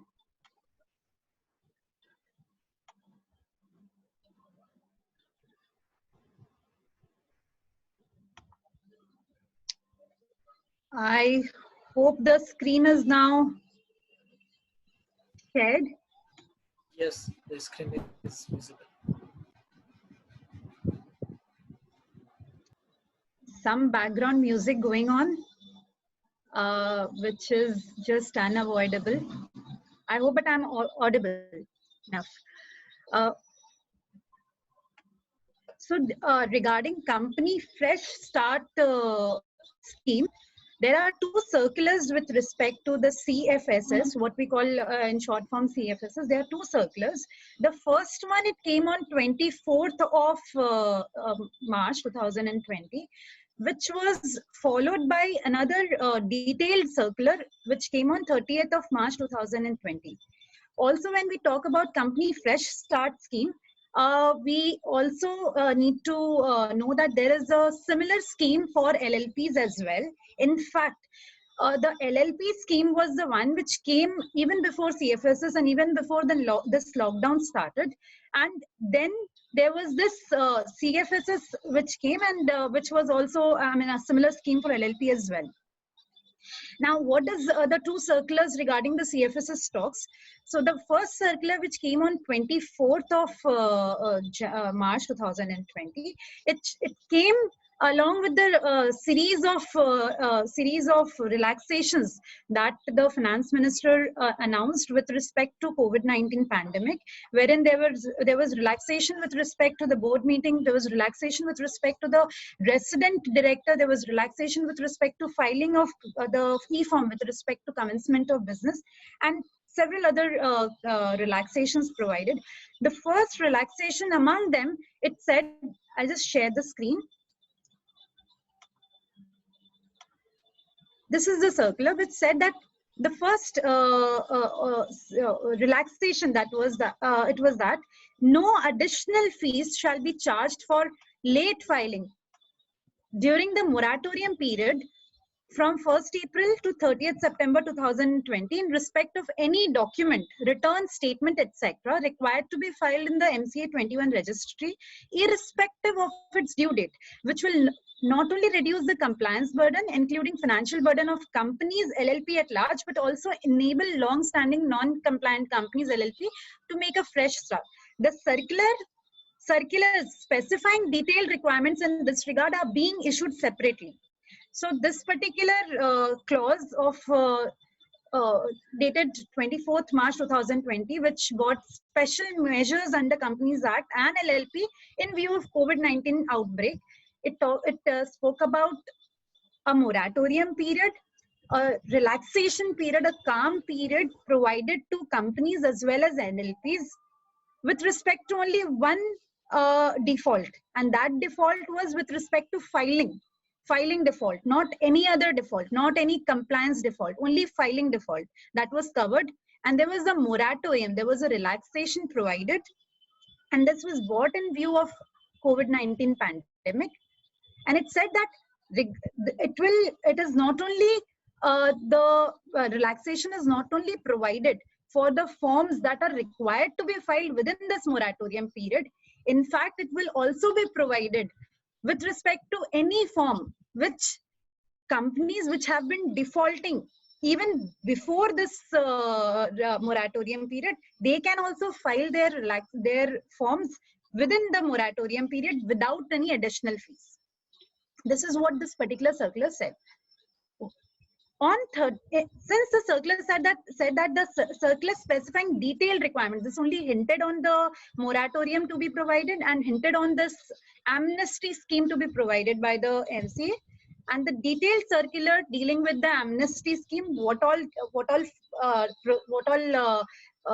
non-compliances or what all forms that would be covered under this amnesty scheme was provided under the MCA circular dated 30th of March 2020.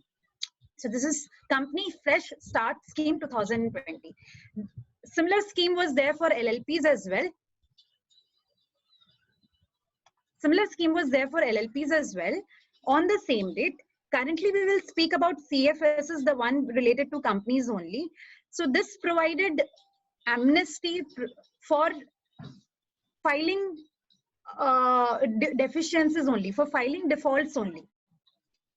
Because the definition of defaulting company in this was, defaulting company means the company defined under Companies Act 2013 and which has made a default in filing of any of the documents, statements, returns, etc., including annual statutory documents on the MCA 21 registry. So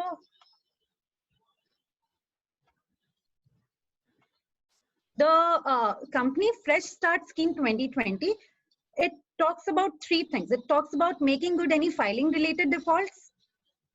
It talks about this filing related default is the relaxation will be provided irrespective of what the due date of filing is, and the forms on which such relaxation is provided is also mentioned in by the MCA. There's a list of 76 forms, including both forms related to companies and LLPs, which has been provided, on which the amnesty scheme is there. And to such forms, irrespective what the due date is, if they file their forms, their belated forms within the moratorium period, there will be no additional fees that will be charged to them. The relaxation is with respect to the additional fees. The relaxation is with respect to any penal provisions that would otherwise have been imposed for non-filing of forms. And the relaxation is also in case there has been any penal provisions which has already been imposed. In such cases, the timing for filing of appeal, if the company has not gone ahead and filed appeal in case of penal provisions already imposed, the timing for the filing appeal has been enhanced. There is now additional timeline for filing appeal before the RD, where the penalty has already been imposed. When I talk about the moratorium period, now what is this moratorium period? The moratorium period, it starts from 1st of April 2020 and it goes till 30th of September 2020.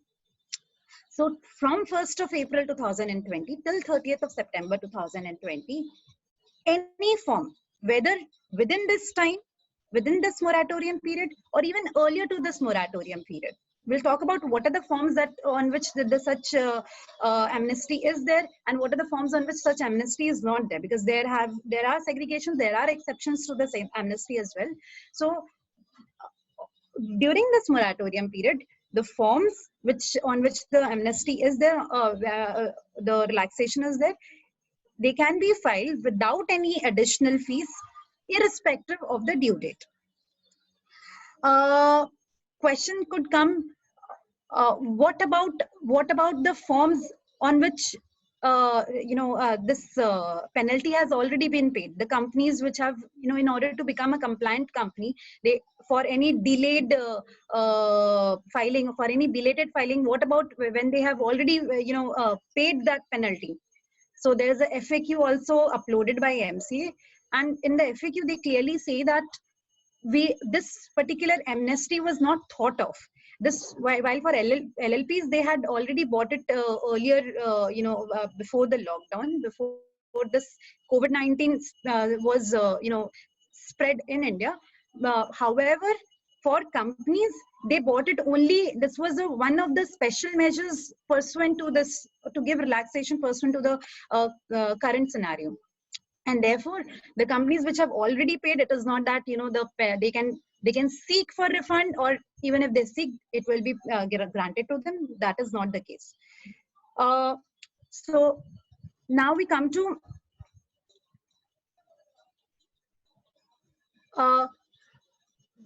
what are the forms on which the amnesty is there. So there is a list that the MCA has uploaded. It's a list of 76 forms. As you can see, this is the list of 76 forms on which the amnesty is there, on which the relaxation is there. Out of the 76 forms, 12 forms, which are in the bottom of the list, are with respect to LLP, and rest of the 64 forms are with respect to companies. In this, there are forms with respect to the major forms which one might be concerned about is MGT 14, for example, whether that is a part of, whether relaxation is provided to MGT 14. Yes, the relaxation is, because that was even one question of one of the participants, whether MGT relaxation is provided for MGT 14. Relaxation is provided for MGT 14. However, if the MGT 14 is being filed beyond 300 days, in that case, first we need to get the delay beyond 300 days condoned, and after getting the same condoned, we can file for we can take benefit of this CFSS and get the form filed.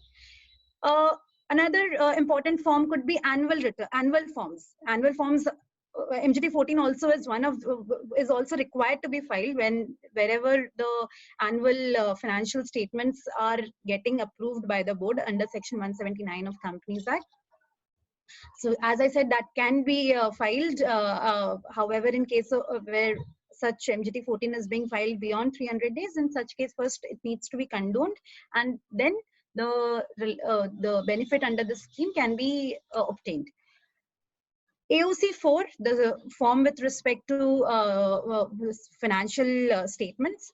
Is the scheme applicable to AOC 4? Yes, the scheme is applicable to AOC 4. As you can see, it is for all, all AOC 4, AOC 4 CFS, AOC 4 XBRL. It is applicable for AOC 4. There's one more interesting question that the MCA provides answer to in its FAQ, whether a company which has which has been filing AOC 4, however, has skipped filing AOC for one of the year, can leave that AOC 4, cannot file AOC for that particular year, and can it file for the next year? While it's strange, because if and more so when there is such amnesty scheme, one would always want to take benefit of this scheme, become a compliant company, make good all the default filings.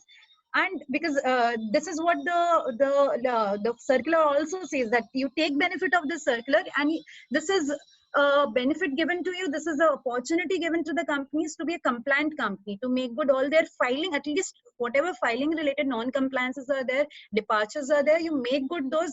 If your filing related non-compliances within the 64 forms, please do make good. And after this moratorium period, you come out as a compliant company. However, one of the questions, as MCA has answered in its FAQ, it says that there are a few questions probably coming. I'll just take the questions. But yes, so it says that even if you have missed filing one of the AOC 4 for one of the financial year, you can still go ahead and file another, AOC 4 for subsequent year. However, we would always suggest that when an opportunity has been given, we should take full use of it and make good all the compliances and file the financials for all the year which are so far not filed. Is the relaxation available for filing of annual return? Yes, it is available. MGT 7 is also covered under this.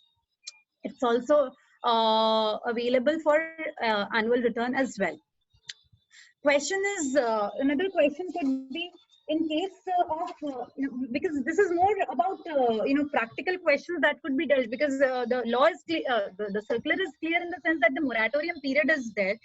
Moratorium period is from 1st of April till 30th of September 2020. You can file any form without any additional fee.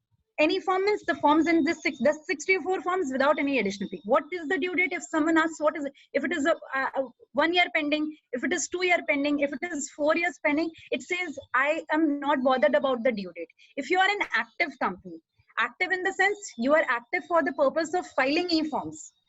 If you are not a company which is struck off, if you are not a company which is into liquidation, in that case, if you are not a company which is not filed, which is for which filing has for some reasons, for non-filing of some documents, the filing has been blocked by the registrar. In that case, you can go ahead and file any of the 64 forms irrespective of the due date. Second question could be what this CFSS scheme, it also gives gives opportunity for inactive companies under section 433 455. There is a provision which says that for companies which are inactive, which have not filed, I'll just open the section as well.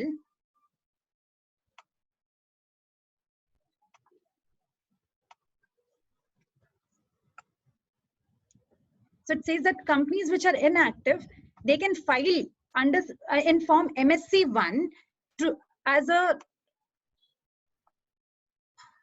I hope the screen is still shared. Yes. So the companies which are inactive, inactive company means the company which has not been carrying on any business or operations or has not made any significant accounting transaction during the last 2 financial years, or has not filed financial statements and annual returns during the last 2 financial years. Ma'am, screen is only on slide number 30 still. If you have gone somewhere else, please see. Sorry.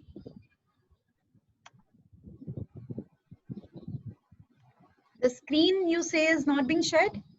The screen is there with slide number 30, objective of the scheme. Okay.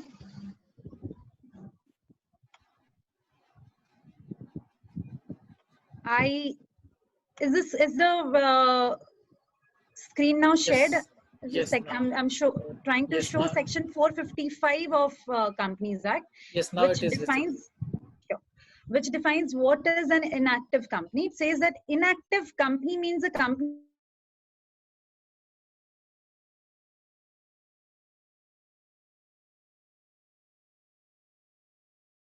filed financial statements and annual returns during the last 2 financial years.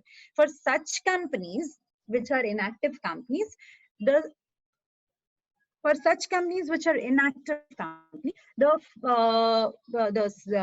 circular provides a opportunity for them to file for being a dormant company by filing form MSC. The MSC stands for miscellaneous, form MSC1 with normal fees. So there's whenever I talk about taking opportunity of this particular scheme, there is no question of additional fees. As we have received many, this could be one practical query. People who have tried filing form, because it's already 21st of April today, and 21st day when the scheme is already operational, or the moratorium, 21st day of moratorium. So there who have tried filing forms, belated forms, they might have received or they might have seen that while calculating the fee in the fee calculator program of MCA, the additional fees is still being shown. So one could ask that how is this additional fees relaxed? Is it so that we need to first, while filing form, any belated form, first pay this additional fees and then claim refund? No, that is not the situation. The additional, you don't need to pay the additional fees at all. And as regards the calculation, when you do in the MCA calculator, it shows the additional fees. In fact, when you try filing, until you generate the pay later challan or the payment challan, until that time it shows the additional fees. However, once you click on the pay later, or once you generate the payment challan, the additional, you will see that the additional fees has been waived off, and the firm is only charging, only asking for the normal fees that would have been applicable in normal scenario. That is about whether how this additional fees thing is working. Also, another question could be, because this talks about defaulting company, and there is also a relaxation being provided by the MCA through the same circular dated 24th of March 2020, which says that. So this is the circular. I'll bring the screen. I'm trying to share. The circular dated 24th of March 2020, which talks about no additional fee shall be charged for late filing during a moratorium. So there are two scenarios. One is, this is the moratorium from 1st of September till 30th of 1st of April till 30th of September. This is the moratorium. Any filing that I do during this period, will that not if I do any delay, will that be covered under the CFSs, or this talks about only such delayed filing which has happened prior to the moratorium, and the filing is being made good during the moratorium? CFS is applicable to which kind of, in which scenario? The answer is CFS is applicable to both the scenarios. If the default, if the delay is being made prior to the moratorium, sure enough, the CFS is applicable to such delay, and the benefit of the scheme can be taken. Even in the second scenario, where the filing is being delayed during the moratorium, which is a very, very normal scenario, because there might be a situation when the board meeting happened on let's say 15th of March 2020, and the form was and there was a form, for example MGD 14, which is a form which is quite often required to be filed, and which is required to be filed within 30 days of passing resolution. So ideally the last due date of filing this resolution was 14th of April 2020. And so there might be a situation that this form could not be filed because the DSC of the authorized signatory is in the office, logged in the office. So what about such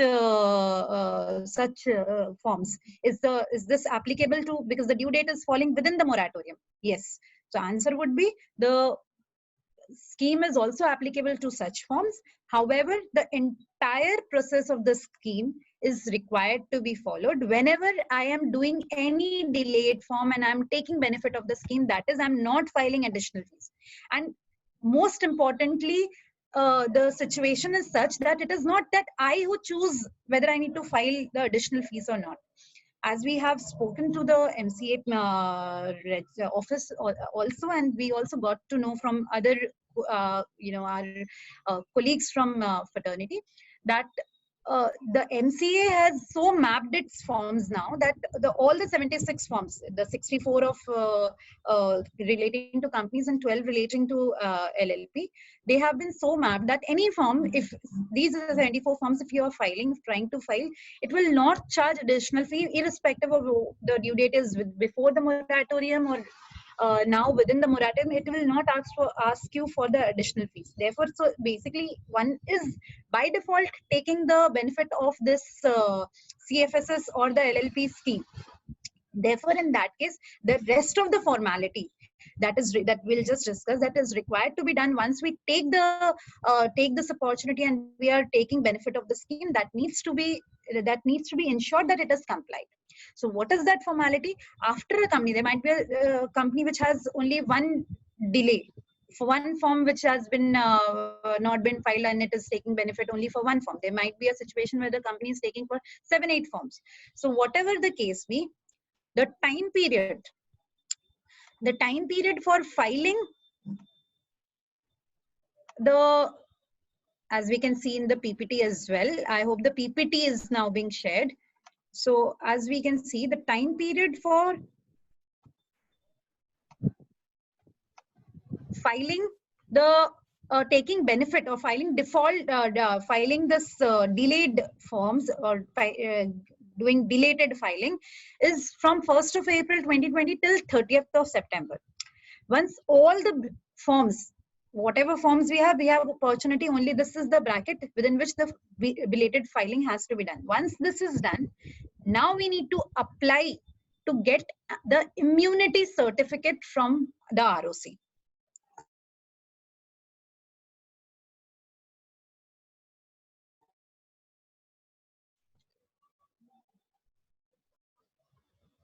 Which we need to apply to get this immunity. So it's showing that my internet connection is unstable, but I'm hoping that I'm still audible.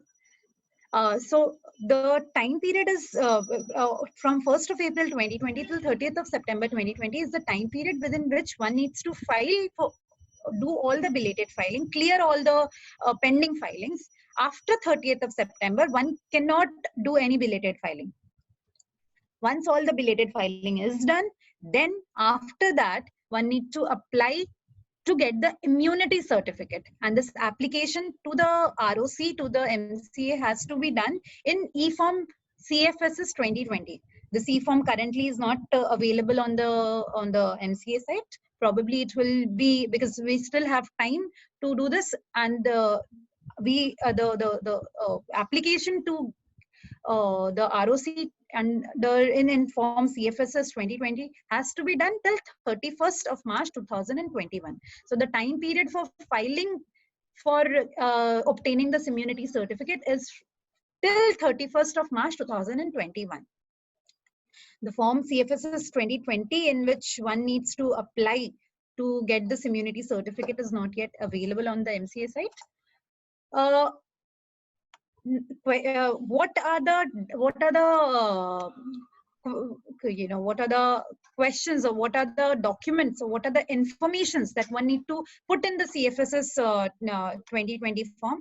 The pro forma, the format as is there in the MCA circular.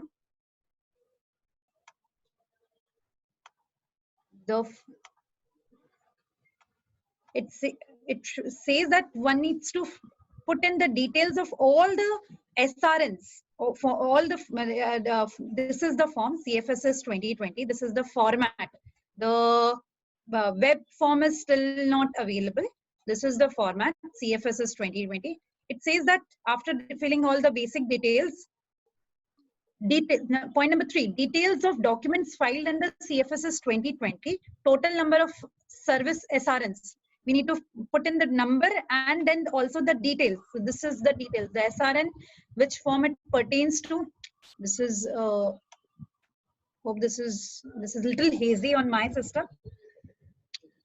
Form number, the date of filing, the date of event, normal fees that has been charged under CFSS, and the total fees paid by the company. This is one information with this, which is with respect to the e-forms that has been filed, or the e-forms against which the benefit of CFSS has been taken. The second is whether any appeal has been pending against the company with respect to any of these, if any of the forms that has already been filed. If there is any appeal which is pending, in that case, whether that appeal has already been withdrawn. So it says whether any appeal was filed against any notice issued or complaint filed, or an order passed by the court or by an adjudicating authority under the Act before the. If yes, this is the one. If yes, attach proof of withdrawal of such appeal. So basically, I cannot take the benefit of the CFSS and also keep a appeal filed. In fact, once I have taken benefit of the CFSS, I'm now filing belated documents with normal fees. There's no question of any appeal, me preferring or me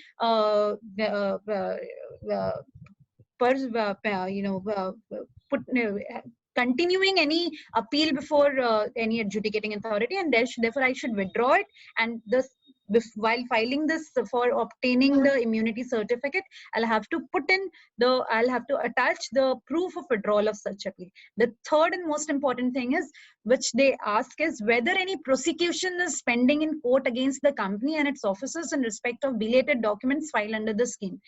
So as I mentioned, the CFSs, under CFSs, we can get the opportunity, we can get the benefit of waiving of additional fees, waiving of penalty only with respect to filing delays, filing departures. Any other departure, any other prosecution, any prosecution with respect to any other non-compliance by the company or by any of its directors or any other officer in default is not being, they will not be given any immunity under this scheme. So this is the CFSS scheme. Question could be, once we file for the CFSS scheme, is this the CFSS scheme, is it an STP, a straight through process form, or will this be again scrutinized, or will this be approved by the ROC? As per there's nothing mentioned in the circular by MCA, but in fact, yes, there's a mention in the CFSS circular as well.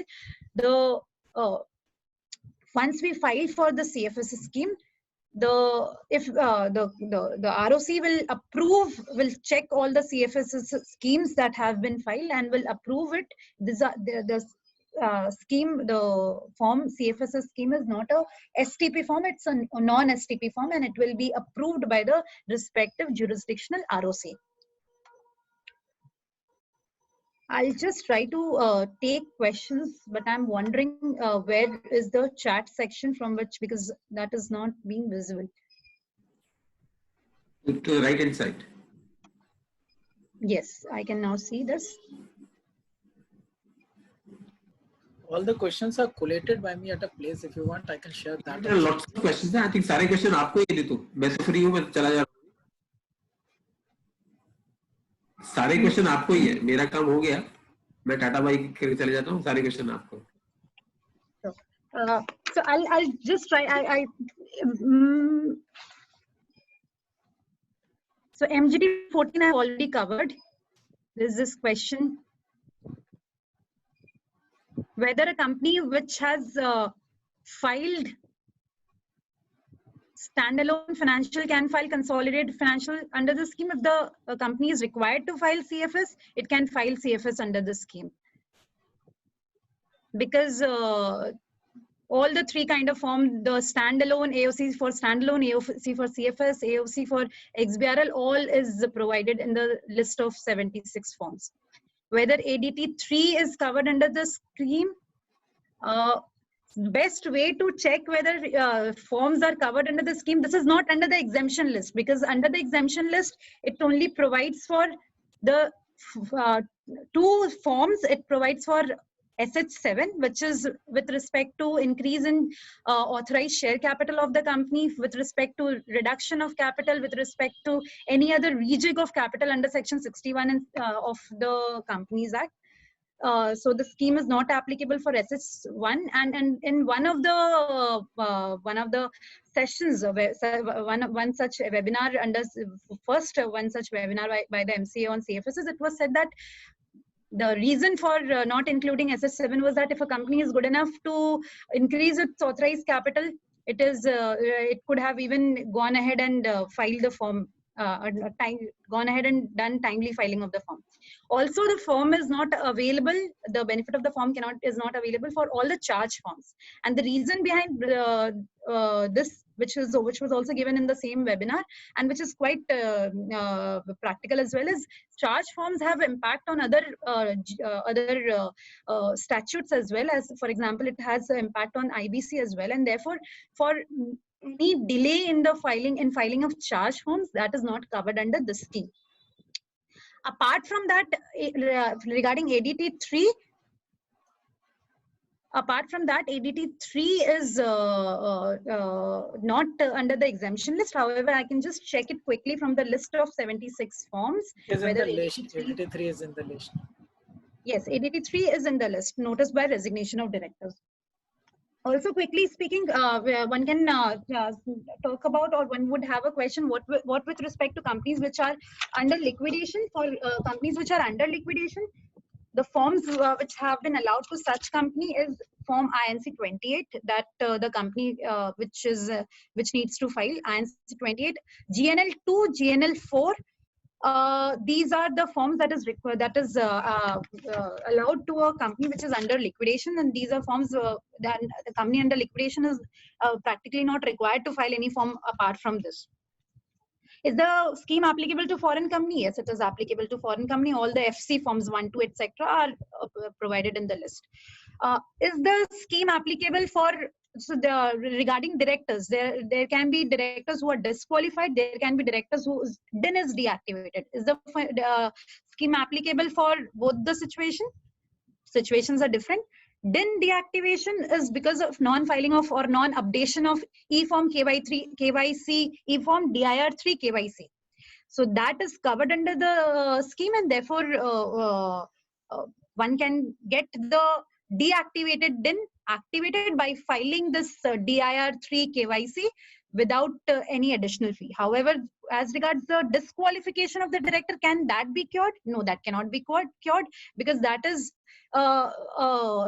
due to non-compliance of the reasons are under section under the Companies Act, 164 of Companies Act, and therefore one need to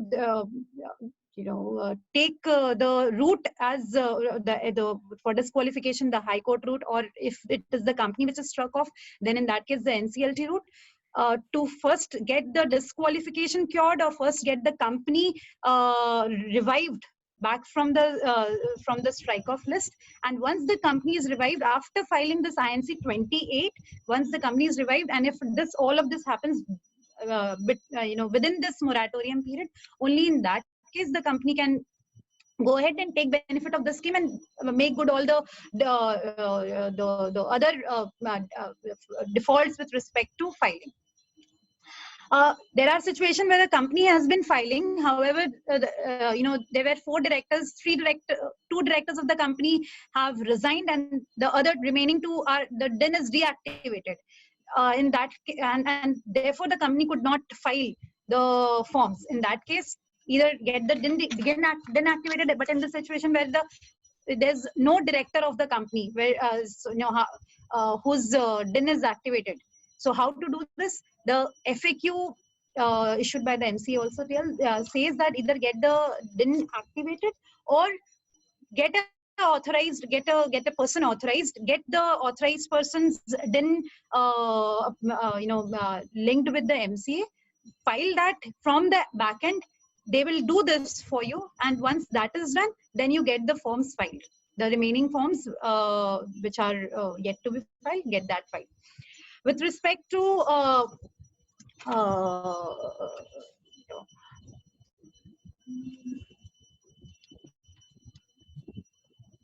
there are also one more important question could be with respect to whether I have filed a form in the past. However, there is some default in the form. Can I take the opportunity of the scheme and make good that inadvertent error and do a new filing?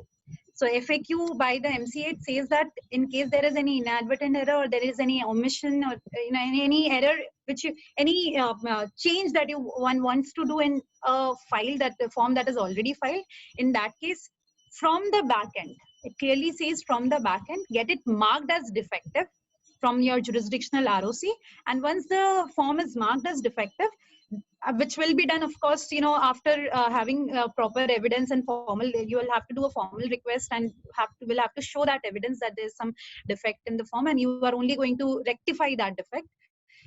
Once that is done, in that case, you can do the fresh filing of the form.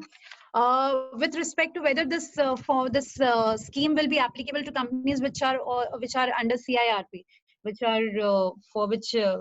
is going through the corporate insolvency resolution process. The companies which are under CIRP are are assumed and are expected to be a going concern, and therefore are expected to do all the filings. And there's no exception to such companies with respect to filing, unlike the companies which are into liquidation.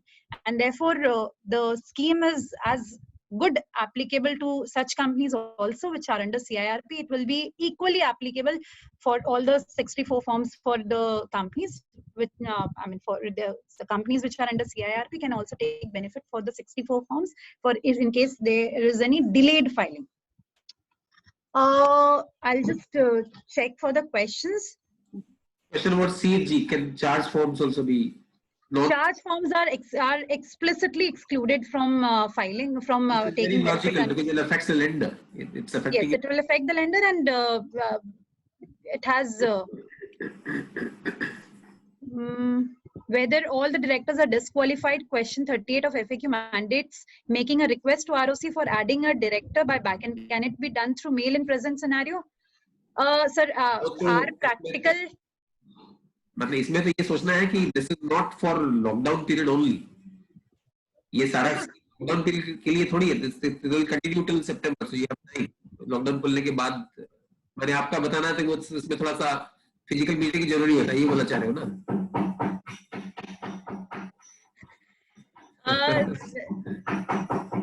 मतलब ये एक बात तो sir बोल ही दी है. दूसरी चीज ये सर मतलब all the participants are senior here and they know it more than me how things to be done. Second thing is, currently in the present lockdown situation, if you're wanting to file any form and we want to get things done through backend, whether email will work or not, I'm not really sure. But as regards the TAT of MCA, it has slowed down drastically. Forms which were required to be which are non-STP forms, if the TAT was initially 7 days, it has become 15 days. For any complaints that we put it to MCA, there is it seems like there's of course with the thin manpower that they must be working with currently. So all the complaints that we post, it seems like there are auto answers which are coming to such complaints. I hope the questions are all answered. If not, one can even ask question, unmute them and ask the question. Leave it for you to, sure. Moderate it now. I believe most of the question has been answered. There were 1 or 2 questions, sir, for you in the chat box, specific questions. If you can pick up those, sir. मेरे को खाली आपने ही question पूछा, मेरे और कोई पूछ ही नहीं रहा है. नहीं सर, पूछा है सर. अच्छा. Rajesh Kejriwal, there is a question from Mr. Rajesh Kejriwal ji. I'm getting a false sense of self importance. कि आप एक क्वेश्चन पूछ के मेरे को थोड़ा सा sense of importance दे रहे हैं. एक तो ATJ के बारे में क्वेश्चन था, जैसे मैंने पहले भी कहा था कि my view is that claiming something as a CSR is also claiming ATG benefit. According to me, is not proper. But like the querist also says that people have difference of views here. My view, as I've already indicated, is that if something is a part of CSR, it is not donation. Therefore, the question of claiming any ATG benefit on that is not, according to me, not proper. What was the other question, Mayur? Miss? So it was regarding the applicability which I asked in light of Rule 3.2 of the CSR rules. I would still have to say the same thing, that the applicability is determined by profits of last year. Spending is based on average of 3 years profit. This is my view, and I think there might be a difference of view there as well, but my view is still the same, that it's based on last year's profits. The criteria, the thresholds are based on last year's profits. Spending is based on 3 years average. Thank you so much, sir. Right. One question from Preeti Agarwal. It seems name approved for a new company was expired during the lockdown. How can the same be extended or revalidated during the moratorium period? Preeti, I would answer this as there's no extension given for name approval, because name approval, as we understand, it is not a form, it's not an e-form, it's a web-based form, and none of the web-based form except for IEPF 5. The extension is not, the scheme is not applicable for any web form except for IEPF 5. In any case, So- as the name indicates, it's an approval. An approval has a validity period, the approval is lapsed. It's an approval. Yes. Approval itself lapses after given number of days. So there's no question of renewal or revival of a name approval. You have to file afresh. It's always possible to file afresh. Yes. So Mayur, over to you. Thanks. Thanks everyone. Thank you. Thank you so much. Thank you so Thanks. much. I request Anil Anchalia ji to give a formal vote of thanks to both the speaker, if Anil ji is here.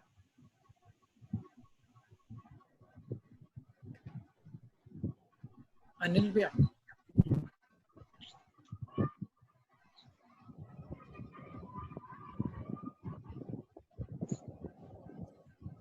I think he's having some issues. Rahul bhaiya, you go ahead with the formal vote of thanks. Okay. So Vinod ji and Neetu ji, thank you very much for taking time out from your schedule and sharing your knowledge with us. It has been very enriching experience for us to be interacting with Vinod ji after a long time, as he mentioned. So, sir, thank you very much for your time. Neetu ji, thank you very much for your time and for sharing your knowledge with us. बुलाते रहिएगा बीच में. Sir आप जरूर बुलाएंगे. आपने जिस हिसाब से आज व्यंग मारा है हम पे, हम जरूर बुलाएंगे. Thank you.